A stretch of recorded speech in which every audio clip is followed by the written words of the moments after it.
Харин төгсгөлд нь Сатан муурын сүнсийн нэг том зайлмих байдаг. За энийг бол бид мартаж болохгүй. Муурын сүнс бол хутхан өмүүлэгч, эвдлэн боснуулагч, тодорхойгүй байдалд хүрэгдэг, эргэлзүүлдэг, тээнэгэлзүүлдэг, яах ёстойгоо мэдэхгүй байдалд авчирдаг, ийм тодорхойгүй байдалд хүрэгдэг зайлмих бол сатаных. Өөрөөр хэлэх юм бол муурын сүнсний нэг зайлмих юу вэ гэхлээр зэрэг итгэгч хүмүүс бидний оюун санааг яаж бохирдуулдаг вэ гэвэл улс төрийн зүтгэлтнүүд, улс төрийн намууд, төрийн албан хаагчид гэх мэт нийгмийн институтүүдэд өөрсдийн бурханлаг байдал, ёс суртахуунлаг байдлаа даатгах нь зүйтэй гэж биднийг мэхэлдэг. Өөрөөр хэлэх юм бол төр засгийн институт гэдэг бол бидний итгэл үнэмшлийн өмнө ямар ч хариуцлага хүлээгээгүй. Бидний ёс суртахуунтай байхын өмнө тэд ямар ч хариуцлага хүлээхгүй. Үнэхээр Библийн үнэн ба Христ итгэгчдийн үнэт зүйлийг хамгаалах нь улс төрчдийн үүрэг гэж боддог бол бид буруу бодож байна гэсэн үг. Харин Христ итгэгч хүмүүс бидний итгэл үнэмшлийг хамгаалах тэр нэгэн бол бидний бүтээгч Бурхан их эзэн өөрөө. Христ итгэгч хүмүүс бидний ёс суртахууны болоод бидний итгэл үнэмшлийнхээ өмнө хүлээсэн үүргээ гүйцэтгэх энэ үүрэг хариуцлага өнөөдөр бидэнд байгаа. Сүм чуулганд байгаа болохоос биш тэр хаа байсан тэнд байгаа тэр улс төрийн нам, улс төрч хүнд энэ өгдөг байхгүй юу? Тийм ч учраас сүм чуулганы маань нэгэн Бурханаас өгөгдсөн онцгой өвөрмөц зорилго бол улс төрийн итвэхтэй аль нэгэн сүм чуулган, аль нэгэн намыг, аль нэгэн төрийн зүтгэлтний хит их дэмжиж, улайран хөөцөлдөж, улс төрд хитрхи их энерги цаг заваа зарцуулж болохгүй. Библийн хаанч энэ тухай дурдаагүй. Бичээсийн хаанаас ч бид нар цаг зав, хөрөнгө мөнгө, засгийн газрын аливаа нэгэн энэ ялангуяа улс төрчдийн энэ ажилд бид нар зарцуулаарай гэж Библи биднэрт хэлээгүй. Бидний эрхэм зорилго бол улс төрийн шинжилэлээр дамжуулан үндэснийг өөрчлөх биш. Харин Бурхны үгээр дамжуулан зүрх сэтгэлийг өөрчлөх явдал юм аа. Итгэгч хүмүүс, сүм чуулган бидний эрхэм зорилго бол энэхүү Бурхны үгээр дамжуулж хүн нэг бүрийг зүрх сэтгэлийг эзний аврал дээр, сайн мэдэн дээр авчрах энэ бол бидний эрхэм зорилго. Христ итгэгчид өөрсдийн өсөлт ба нөлөөг ямар нэгэн байдлаар засгийн газартай холбож уялдуулах нь хитрхи өрөөсгөл явдал. Өөрөөр хэлэх юм бол Христ итгэгч засаг захиргаа гараад ирчих юм бол сүм чуулганыг минь дэмжих юм байна, санхүүгээр өргөх юм байна. Тэгэх юм бол Христ итгэгч сүм чуулган эрүүл сайхан өсөх юм байна гэж эндүрдэг.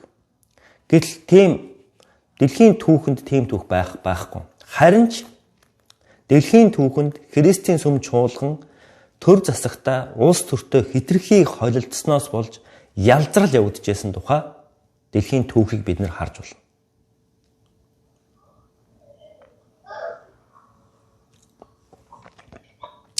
Тэгээ би түрүү хэлсэнтэй бүр нөгөө талаар нь харах юм бол дарангуйлагч засаглалын дор, хүний засаглалын дор, харийн шашинтнуудын засаглалын дор итгэгч хүмүүс харин ч бүр сүм чуулган маш хүчтэй өсөн нэмэгдэж, жинхэнэ итгэгч хүмүүсийн тэр мөн чанар жинхэнэ галаар шалгагдаж, гавчилган дотор өсөж, бид гэрэл ба давс болж байгаа тухай бид Библиэс харж болно.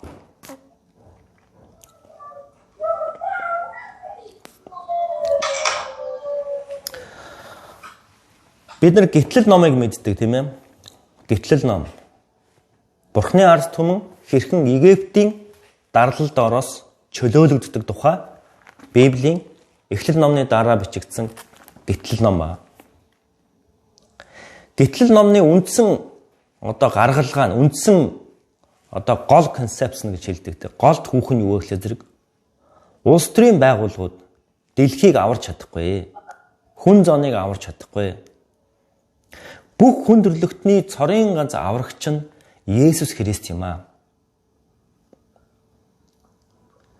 Хүний хүч чадал, эдийн засгийн хүчрхэг байдал, цэрэг зэвсгийн хүчтэй байдал, улс төрийн хүчээр хийж чадахгүй зүйлийг бидний бүтээгч Бурхан их эзэн ямар гайхамшигтай агуугаар хийдэг болохыг өөрийн ард түмнийг дарлал мүлжилгөөс хүн ёсны бус тэр гамшигаас хэрхэн яаж чөлөөлдөг болохыг бид нар гэтлэл номоос харж болно. Тэгэхээр номлын төгсгөл сэтгэлийн амар амгалан, сүнслэг аврал, гэм нүглийн уучлал, сэтгэл ханамж, найдвар, баяр баясгалан, амар тайван байдал, хүн төрлөختний авралд Есүс Христийн үхэл амьлалт бүрэн дүүрэн хангалттай. Тиймээс итгэгч хүмүүс бид амар тайван байж болох нэг талаасаа тийм ээ. Төгсгөлд нь Библи бидэнд хэлж байгаа.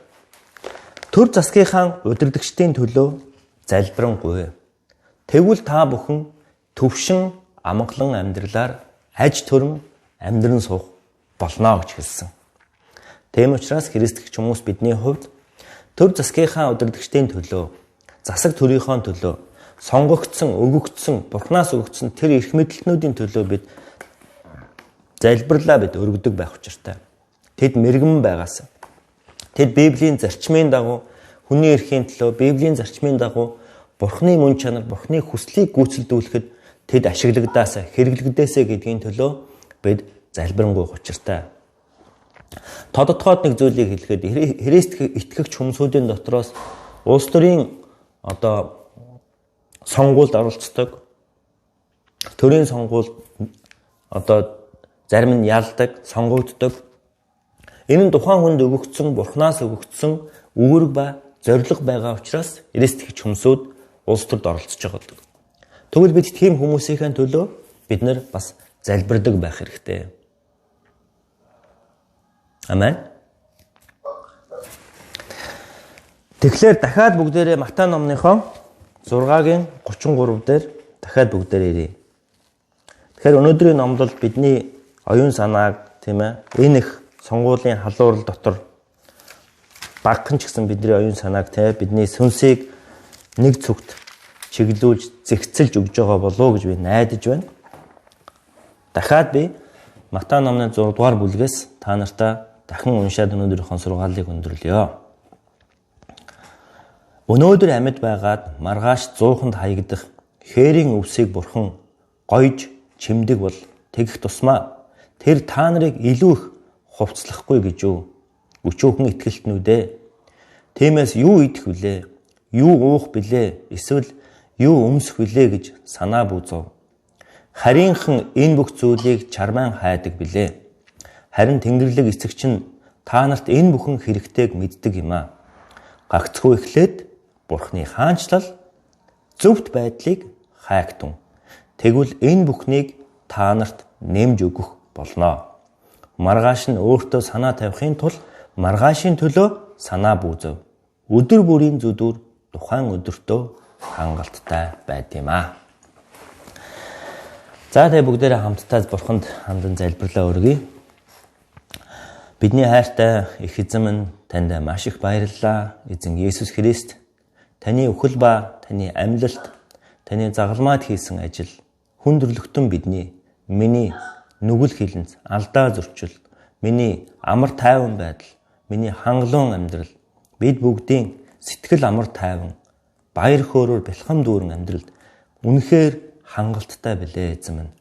Таны өршөөл нэгүсэл, таны уучлалд бид талархаж байна. Эзэн минь та биднийг аливаа нэгэн засаг төрийн дор сайн иргэн байж, хуульт засгийн дор хуулийг дагаж, мөрдөж, амьдран суух үүрэг хариуцлагыг та итгэгч хүмүүс бидэнд зөвшөөрсөнд баярлалаа. Биднийг удирддаг, биднийг захирдаг, эрх мэдэл бүрийн дээр Бурхан таны хэмжээшгүй эрх мэдэл байдаг гэдэгт бид эргэлзэхгүй итгэж байна.